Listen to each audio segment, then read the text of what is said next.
Hey everybody, Steven here, and today, different style video, really just talking in this whole video.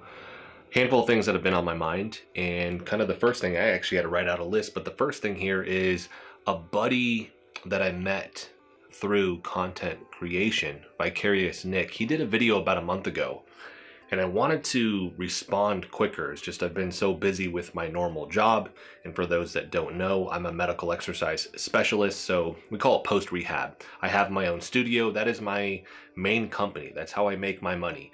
This is a side hustle. It's a side gig and it pays for itself. So I get to look at all this cool tech, but all the money doesn't earn me a ton of money. All the money I just wrap back into the channel. So I get cool monitors, for instance, like this new Alienware that is $1,300. That comes from the money that I earn from the channel. And I'm actually going to talk about those numbers today as well. But been super busy, couldn't quite get to it. So I have a moment today. And with that video, he talks about his frustration with essentially doing product reviews, because it can be quite frustrating. I watched the whole video and I watched his reviews, but like that one, I don't know, it was a fascinating video. He was just brutally honest with the process of making these videos, the time consumption, the companies reaching out, their expectations. And his example was he reviewed a chair and the company reaches out and they're like, hey, why isn't this earning more views? And I mean, he responds to that. You're dealing with the algorithm changes. It's a chair. I mean, they're just not going to garner a ton of views.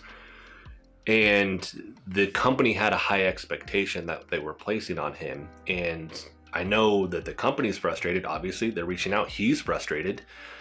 And so he essentially kind of said he was done. Not 100%. I think he even mentions like, hey, I may every now and then pop back in on the channel and do a review, but it's not something he's going to focus on. He has another channel.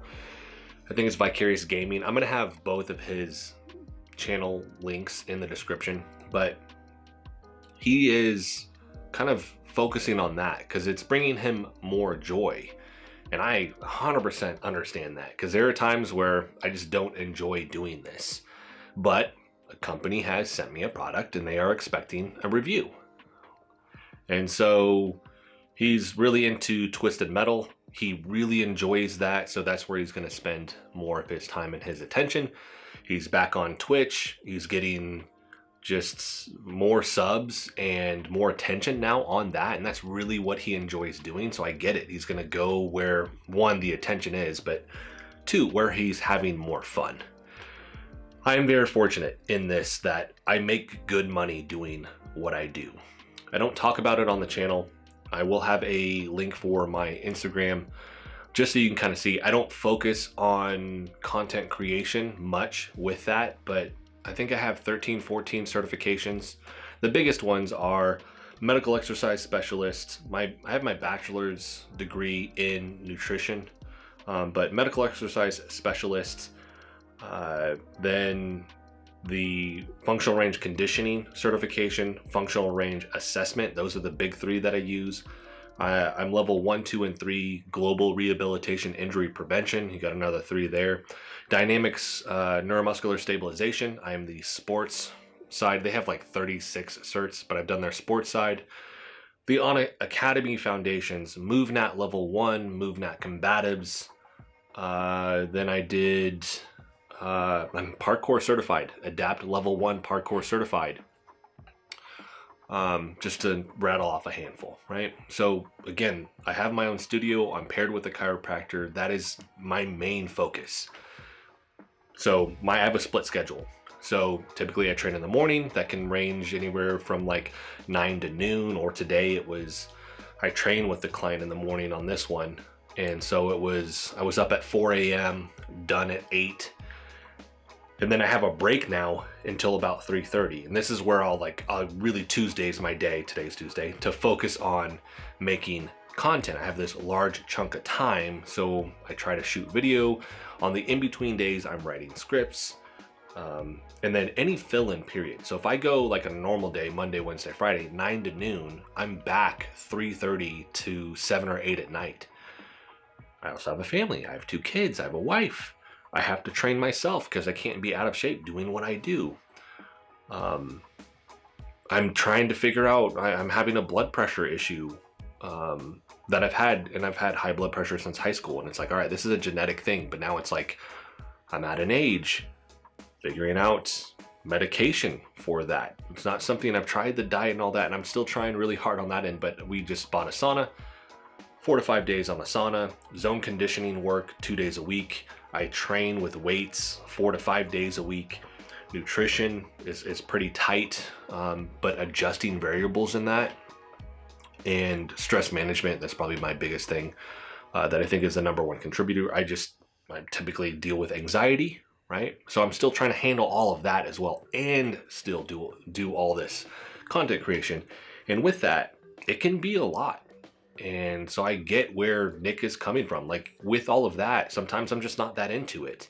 And so it's like, lately, about probably the last 2 months, I've been so busy with all those other things, I just haven't been able to do as much content. Now, I'm not quitting on this or taking a break or anything like that, or stepping back. This isn't that type of video. I still really enjoy this. I'm working on my Innocent monitor. It's right behind me. I'm working on that review. I have some new products that just came in. It's just slower going right now because, again, where I make my money is medical exercise. And so as I get really busy with that, I can't really do much with this anymore. It just takes a back seat. So the amount of time that I may have in a week where it's like, hey, I got 6+ hours to do, well, maybe now I only have 1 to 2 hours. It's hard to get stuff done. Usually in the evenings, me and my wife, maybe we're watching a show, or we're just hanging out, whatever it may be. I'm writing scripts for this stuff. And I'm going to talk about the structure of how I do that here in a minute. But so the whole thing was like addressing his video and bringing it up in the context of, again, how I structure my videos, how I go through the process of making them, talking about where I even find time to do this, because I usually don't talk about this stuff. Maybe every now and then I may say what I do, but it's not something where I've made a dedicated video, which is really what this is about. So, first thing I want to talk about in all of that, obviously, Nick, what he went through, my viewpoint on it, I get it, 100% I get it. And again, if he enjoys that other stuff, like, I would do the same thing, right? Yeah, especially if he's earning money off of that. And they don't have kids, so he is married. His wife is a streamer, and so they get to focus on this stuff, which is awesome. I mean, this is their career that they've chosen. I'm fortunate that I have a main career that I've done for a long time and then got into content creation. My wife has a really good job. She makes great money. But we do have the 2 kids. So there's things I really have to focus on sometimes where, again, this has to take a back seat. And when I initially started the whole process of doing this, it was really geared towards video games. And then I was like, I got a monitor. I kind of want to get into that. So I reviewed a monitor. And then it just kind of started to build, and then companies reach out to you. And that's really how this process starts. When people ask me, like, how'd you get into it? How do you get going? Review what you have, and then find cheaper things that you can afford, that you look and there's attention on that product. Don't buy things that there's no attention on it, because it doesn't go anywhere. And I'm going to talk a little bit more about that here in a second with products that people send me. But find those things, review it, find something you're most likely going to keep or that you can flip. So a lot of times with all these monitors, it's like, what do you do with this? I sell them. I buy a monitor for anywhere from $300 to $600, some of them being more expensive, like $1,300. I review it and then I sell it for as much as I can on Facebook Marketplace. So a lot of times that does work. If they're more obscure brands, it becomes harder to sell. So I have a KTC monitor right now. It's just been harder to sell. So I'm going to take a bigger loss on that. The hope is once you are monetized, the money earned off of that video closes the gap on what you sell it for. So if I'm going to take a loss of a couple $100, hopefully over time, the video earns enough that it's a net zero. I'm cool with that. If it makes more, that's awesome. So we look at the Samsung G5. That one on my channel has over 1 million views. I've earned a ton of money off that, right? I think we're closing right at $3,500, close to $4,000 just off YouTube on that. Well, that monitor was, I think I bought it for $400 at the time, and I sold it for $350. So it cost me 50 bucks. Now it cost me my time, which was like 10 to 20 hours to make that video. But if we break that down hourly, I made and continue to make a good amount of money off of that. But that's not only how I make my money, all those Amazon affiliate links as well. Once you click on that, this is where people don't always understand the ins and outs of Amazon affiliate links. If you click on that, my understanding is I have you for 30 days until you click on somebody else's link. I don't know if they've changed that, but that's my understanding is it's been 30 days. But if you click on somebody else's link, now they have you, right? And it is anything that you buy. Okay, now let's say the 30 days thing, I don't watch the video on it, but let's say that's not true. Okay? If you click on that link and you order anything, I get a cut, right? And those percentages range from like 1 to 6% off of that. I'm gonna tell you exact numbers last year that I made here in a minute. So that's one way. I also ended up joining the Amazon influencer program about a year and a couple months ago, and the net guy, he was the one that like cued me, and he just reached out to me. He wanted some input on a video. I didn't have time to help him, unfortunately, but he just gave me all this free info and helped me through getting approved for that program. I'll put a link for his YouTube channel. He's doing awesome right now. He has way more time to do this stuff, and he has, because of that, the speed, he is just exploding right now. It's awesome to see. But he helped me out with that, so I've earned off of that this past year and however many months as well. So those two programs I earn off of. Obviously the video, if it's going to earn money, sometimes it doesn't always get there, meaning you put out a video and you're like, hopefully this pops, and it doesn't. So it's like, cool, I made $5, right? Those ones are a bummer, right? Especially if you've paid your own money. But again, my intent is usually, can I just get a net zero? If we can get a positive, awesome. That can fund other things. That G5, I don't know specifically because I'm not going to go through every single tab and see where the link generation came from for somebody ordering something. But I'm going to guess I've made thousands off the Amazon affiliate link on that one. So just off of that, that's funded a lot of other reviews. So we have that. That's cool. That's very rare for me. Most of the time it is. Again, I'll review it. I'll try to close that gap. I hope I earn enough through views on the video and through just the affiliate link. If we hit the net zero, sweet. So my Steam Deck, the video there, so that's not sold on Amazon, but the video itself, 287,000 views on that one. That one, if I look at how much money I earned, essentially it paid for the Steam Deck. Again, net zero. Sweet. So now I have a Steam Deck, and then if I don't want it anymore, I sell it. And then that's where I can also earn money on the back end. Because at some point I don't need all this tech. I think I had like 8 handhelds. I'm slowly selling all of them. I don't need that many. I don't need 6 PC monitors, right? Downside is you're dealing with Facebook Marketplace. That's where I sell. So all the craziness that goes on there with people throwing out weird numbers. Like I'll sell a monitor for like $200-300. That's a $600 monitor. And they'll be like, will you take 80 for it? No. Well, what are you talking about? Oh, okay. Will you trade a laptop for it? I don't need a laptop. Like so that you deal with, like I said, the craziness that happens on Marketplace. And so that's another, I mean, it's a downside. And I'm very fortunate that I even get to do this. So, but there are things that it's like, it's kind of a bummer when you have to deal with that back end that not everybody knows about or thinks about. So structure wise, that's what I tell people. It's like review stuff that you have. Try to hit net zero, buy something, review it, sell it. Or if you're in a certain period, I've done monitors like the Neo G7, the 32-inch, and then the Neo G9 super ultra wide. I return those. So some monitors, like I'll just say that there's an issue with it and return it. Most of the time, honestly, I find an issue with it. The Neo G7, it was the description that they had, the write-up on it was wrong. And I was like, hey, I thought I was going to get these things. I know better, but hey, your description's wrong. Returned it. You can only do that so many times, by the way, because at a certain point they're like, hey, what are you doing? You're returning too many items. We're going to need to send this to a separate group to review your account now. So be mindful of that. You have to have an actual reason. The G9, towards the end, I ended up, I believe, getting a dead pixel.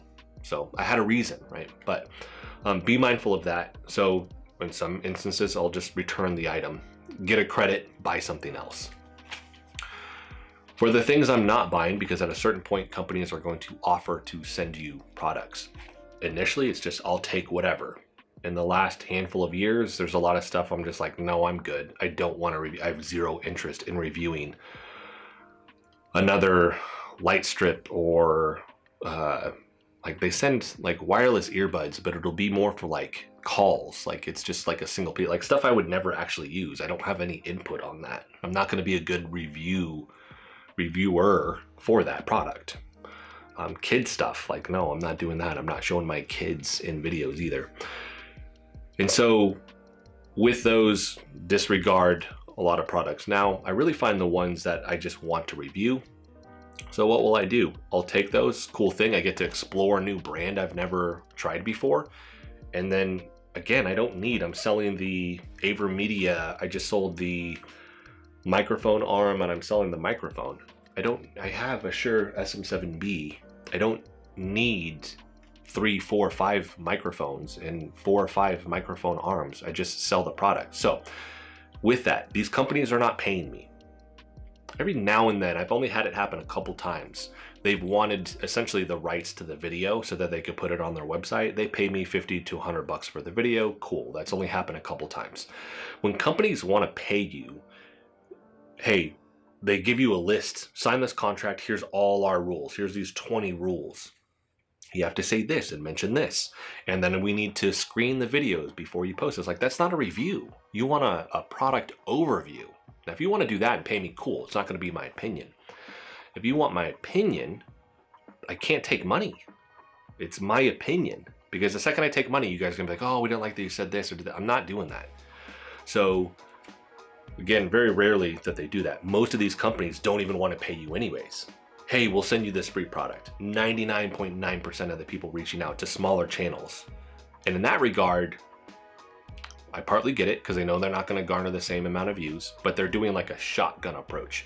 I'm going to send our product to 2,000 smaller channels because we can't afford to send it to Linus because he's going to charge us $50,000, $100,000 to do the video.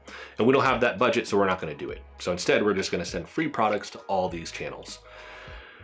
I get that. But when they have a high expectation, like they did with Nick, that irritates me. When they're like, hey, why isn't this earning? It's a chair videos, unless you send it to Linus, it's not going to go anywhere. Nick has like 20,000 on that. I have a little over 20,000. Net guy has 22, 23.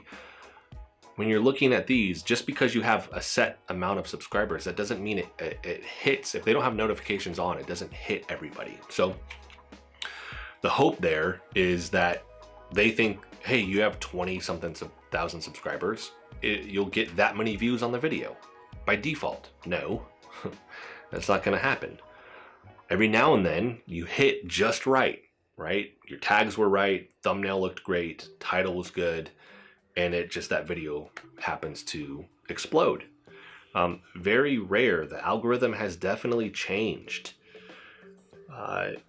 You're looking at, well, Mr. Beast said, if your thumbnail, he doesn't review tech.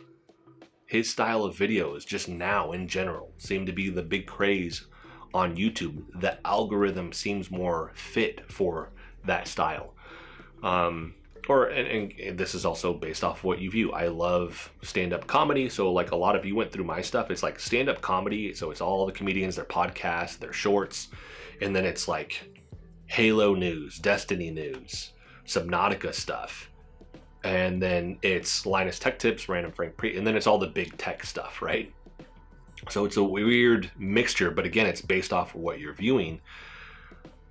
how many people are searching specifically for a chair review? It's specific to that brand. You wouldn't just say, hey, what's a gaming chair? Usually you go look at some products and you go, hey, how does this one do? And then you search for that specific one. There's not a ton of people doing that. And then you're competing with, you sent your chair to a ton of different people to make a video, right? So personally, I don't really like when they're demanding on that end. Because again, we're just dealing with a product, they're not established, nobody really knows them. Now, if you're dealing with like autonomous, they've been around for a lot longer, yeah, I get it, right? I would expect one, they're gonna reach out to a larger channel than me. If they did reach out to me, their expectation is going to be very high because they are a more well-known brand. I would get it in that instance. Again, when it's these other companies and you're like, you've been around for a year, like don't expect much. So looking at, again, structure of how I would earn, talked about that. These lower channels reaching out, having these high expectations, don't really like that. But that's not all of them. A lot of them are just like, hey, we'll send you a product. Hey, thanks for doing that for us. That's it. They're just trying to generate buzz. If it doesn't get thousands of views, they're like, all right, cool, just didn't work out, whatever. They're just thankful that they have content because then they splice that up and then they put it on their website. And that's just more exposure for my channel, so I don't mind. With that product, again though, I don't need 20 chairs in the house. I sell that chair. It's a $300 chair. I'm gonna sell it for $150. Cool. I made $150 off of doing that review. Take that money. I didn't really want to review a chair. I take that money, I save up, I buy the thing that I want. So again, that's how I structure my channel. Now, let's look at actual numbers on this. Last year, Amazon affiliate, $5,824 is what I made specifically off of the Amazon affiliate. What do I do with that money? A lot of times when it comes in and you have a 90-day buffer, because if they return any of those items, you don't get that money. So you have to wait. So basically in March, I will get money for January, I believe. So sorry, not 90, 60 days. That was just off of the affiliate. If we look at the influencer here, I made $2,220.67. Where did that money go? I put that in a separate savings account. Me and my wife have been saving up to buy a rental property, and we just bought our first rental property. Why? Because based off what I do, I don't have a 401k. I don't have an IRA. I don't have a retirement plan. I do have some stocks, but it's like $7,000 and so, like, it's nothing. I don't have a savings. I mean, we save money, but like, I don't have what my wife has with benefits and health insurance and all that. Health insurance we get from her company for the family, but so we're putting it in these other investments. And that's what I've always thought with YouTubers that do earn a lot of money. Like, they should be investing that in anything that's tangible, that will appreciate and value, because they're not going to be at the height of their career forever. At a certain point too, you're just not going to want to stream anymore. You're going to want to do something else. You're going to want to have invested in something. And so that's what I'm doing with this. That particular money, I completely set aside. I don't touch it. It's going in towards the rental. That doesn't buy a rental. It just helped a little bit. It was like, when we're looking at, we have to do some upgrades to it.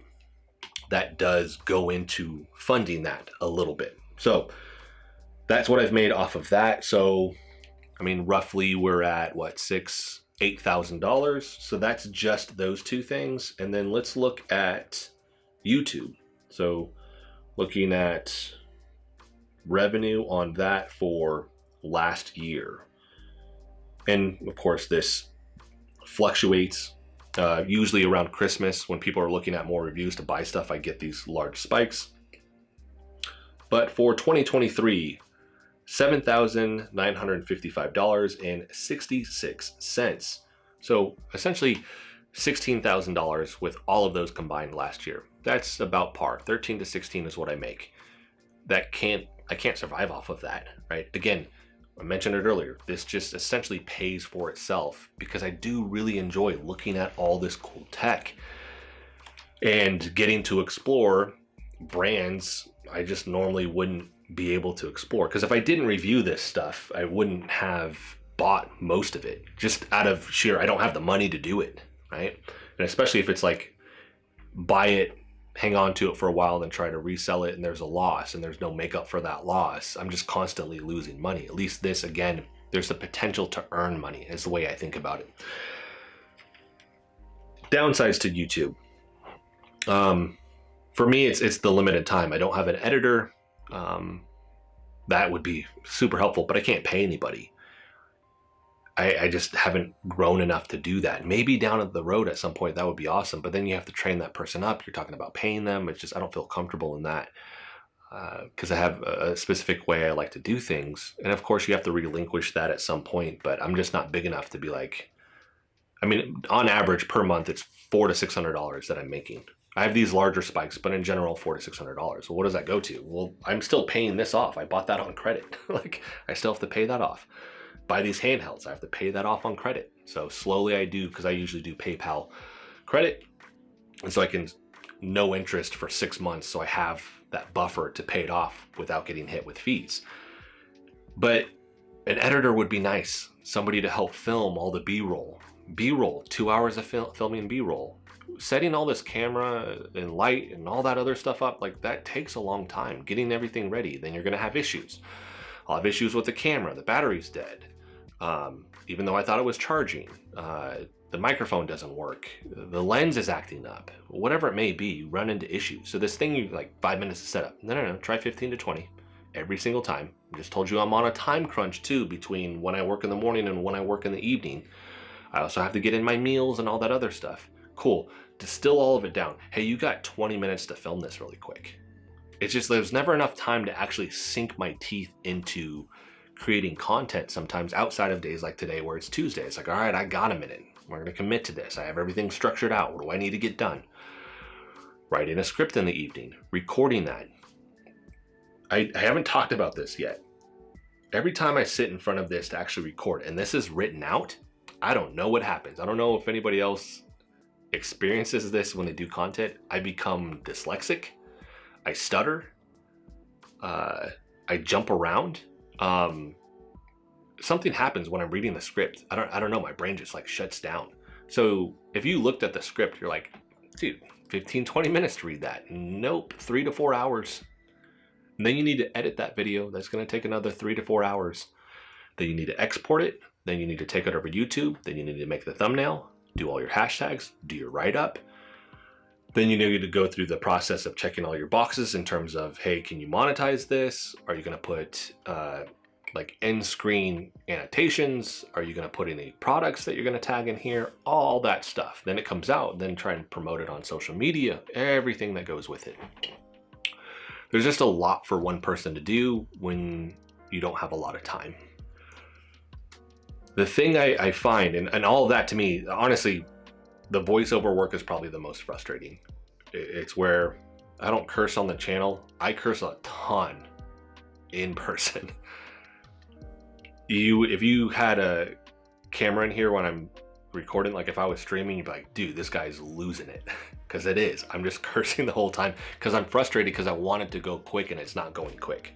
I'm just looking at the timer. You got 20 more minutes, you got to leave so you can go train. It's just, you feel the pressure of all of it. But the other frustrating thing for me, outside of the recording and the time and all that other stuff, often you want to be first. And it's hard to be first when, like that Alienware, there was already like 15 reviews that came out before I put mine out. How? They get sent an early version if they are a big channel. I want the new ROG PG 32 UCM or whatever it is. Their new 32-inch. It's the same panel type actually. It's the exact same panel. It's just flat. I like their look. I want to see how their calibration is. It's on back order, so I have to wait on that. But all the reviews have already come out from the bigger channels. So by the time I hit, I'm way behind the curve. If you're starting out and you want to break into certain things and people are established, it is very hard because most of the time they get sent that thing way before anybody else. And so the review's already out. They get hundreds of thousands and millions of views on it. And then you get mine and it's like, all right, here's 15, 20,000. It's like, that's not going to earn enough that it pays for itself. There is no net zero, right? So you end up being very selective. But certain products come around and you're like, dude, I just gotta try it. That was the case here. Or you're hoping, hey, maybe this is my moment. Maybe I can break through and I can, for whatever reason, I'll hit just right and my video will explode. Doesn't always work like that. So when they are established, it does feel like an uphill battle because it's very hard to get your foot in the door when they're getting the product 1, 2, 3, 4, 5, 6, 7, 8, 9 weeks ahead of you. They've already done their review. They have a team to edit. They make it quick. They make it in the day. Mine takes a week. These videos, the thing that I try to do to separate myself is I give you all the information those other videos don't. I'm going to talk about the panel settings. I'm going to show you the presets, the differences in color temperature. I'm going to give you more information than they give with the hopes that hopefully, I know those videos, my videos are much longer, but hopefully it's the detailed information that you want. Detailed in the sense that I'm covering a lot that, again, I don't hear those other channels talk about. But when we look at Hardware Unboxed, and I love Hardware Unboxed, when they do theirs, they know their structure. Hey, we ran our test, and I'm getting more into some of those tests because I do have the on-screen response time tester, Tech Team GB. I have that to test so I can actually showcase the chart. Hey, here's the response times. But you're looking at that, and I'm most likely, hopefully, going to be able to use my spider. I need to get an updated one because the calibration tool doesn't work with OLEDs. But for the ones that aren't OLEDs, I can use that. What's their color profile? What's our delta E? Hey, are they correct on the color gamut coverage that they say this should have? But they give you so much detailed information. How much of that is actually applicable? At a certain point, your eye doesn't even discern what they're talking about. When you're talking about these sub 1 millisecond response times with zero ghosting. If we're looking at the color, that may not mean much to somebody unless they're an editor. Does it just look good? Yes, it looks pretty good. Can you calibrate it, right? I think that's more important. How does it look out of the box? Doesn't look great. You're going to need to calibrate it. Hey, here's my video on my settings that I think you may like, or at least give you a better starting off point. So I think with Hardware Unboxed, they're so detailed. I think for the average casual gamer, they missed the mark. So I'm trying to fill that space. But again, they get their stuff way before me, so their stuff's already out. People are like, all right, I already watched theirs. Why would I watch your video? You're just a channel with 20,000 or 22,000 subscribers. That's going to be a waste of my time. So that to me is the downside. It is a constant uphill battle. I'm battling restrictions on time, other people beating me to the punch when it comes to getting these products early. The algorithm, I didn't put my hashtags right. My thumbnail didn't look great. Whatever it is, I'm testing these things, right? That I do battle with products I think should pop more, and they don't. And then again, we look at other products. It's like, dude, nobody knows who this chair brand is. I got another chair coming in, and I'm gonna review it, but I'm gonna sell it. And I may even like the chair. That typically isn't the issue, because most of these I haven't found that they're just horrible chairs. It's just that video is not gonna pop. It's not gonna get a ton of views. It's a chair. So that's also hard to communicate to the company. So I know I was kind of all over the place with the video, but again, I wanted to address the video that Nick made. I wanted to talk about how I make money on this channel, the structure that I follow, how much did I actually make with this, downsides to YouTube. I think that's everything that I had here. And yeah, that's it. That's everything that I wanted to cover. The only other note that I had on there is that it does kind of feel like a monopoly with those larger channels. Their grip is so firm. It's like you almost have to wait for them to retire. Or you find your niche, which monitors tend to earn me more. So I'm kind of leaning in more towards that. Subnautica Below Zero and Subnautica, doing the videos on that. I will be coming back to that. That was really where the channel blew up. And once the next one comes out, this channel is going to be a mixture where it's like me covering Subnautica stuff, because I don't want to branch off into two separate channels. Just want to keep it, because that's too much to manage. I can't handle that. I'm gonna be covering the develop of Subnautica. I love that game. I love the devs. I love that world that they've built. That is super enjoyable for me. I'm gonna cover that stuff. So I have that. And then shifting more in towards just mainly monitors for the stuff that I buy myself. And then everything else that gets sent to me, if I agree to it, I can review that and I can pump that out generally quicker. I don't put the same amount of focus on it that I need for a monitor because there's just so much going on with a monitor compared to like a microphone, right? But with that, again, with the monopoly side of it, like you're looking at Linus, Random Frank P, like they have their grip. If you find your niche, like ETA Prime blew up with handhelds, and it's like, dude, that his channel just skyrocketed. If I can find my thing, and then I'm still working on that, but I think it is monitors and Subnautica. Hopefully that's the thing that kind of takes off for you, and then you lean harder into that, and as you earn more and more, I'm hoping to afford a new camera so I can do B-roll setup quicker. Down the road, if I earn enough, maybe you can afford to pay an editor to speed up this process. Hopefully those things will help. So, a lot that I covered in this. Hopefully the insight was somewhat entertaining with this. Like I said, not the standard video that I make. Putting those links in the description so you can go check out Nick's other channels. The Net Guy, ETA Prime, I love his content, it's great.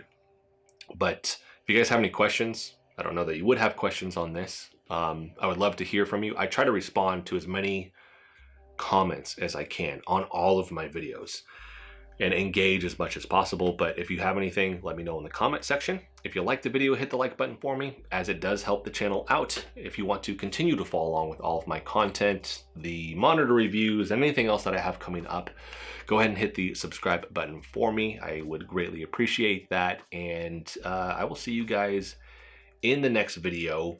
If this was, I don't know, entertaining enough, or the insight was somewhat helpful, let me know also. Maybe down the road I do another follow-up or something like that, because again, this isn't typically my style. I usually don't sit in front of the camera much anymore. Actually, I just film the monitor and then just strictly do voiceover work, because sitting, if I had to memorize all the specs on a monitor, I mess up more than if I'm just trying to record off of a script. So then it gets way worse. There's a lot more cursing in that regard. But if you want to see something similar to this where I just update everybody, let me know, like I said, in the comment section. And thank you guys so much for watching, and I'll see you in the next video.